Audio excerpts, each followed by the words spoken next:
Look at that one phrase, there is none who seeks for God. Does that phrase, does it sit well with you when you look at our world today? You think none who seeks for God? If you go to any land, you've got temples, you've got religions, people that are very religious in all parts of the world. In America itself, you have churches on every street, religions are everywhere. And yet God looks at all that activity and says, no one's seeking me. It doesn't seem to follow.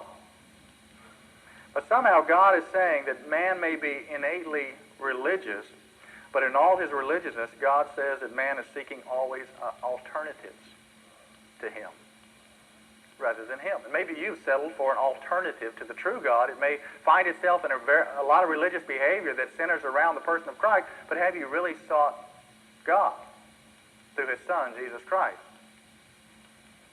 Or have you just sought kind of a religious experience to be a part of? 1 Corinthians 10:20 says, I say that the things that the Gentiles sacrifice, they sacrificed to demons and not God. So somehow religious activity does not necessarily mean that God is being worshipped. I mean, your door has probably been knocked on by Jehovah's Witnesses, by Mormons, very religious people. Muslims are very religious people. But somehow they are not seeking the true God.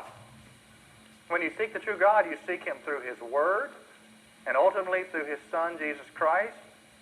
And you look at all the religions of the world other than Christianity, true Christianity, and they're all going to differ in one basic area.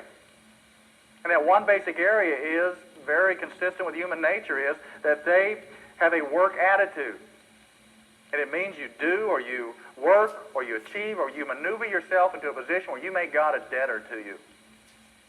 And somehow he owes you eternity.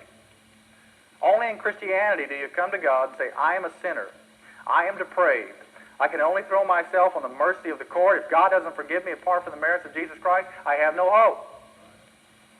That is a distinct difference that Christianity brings. And that is seeking God through his Word, consistent with what he says about us and what he says about himself. And God looks at the world and says, they don't seek me.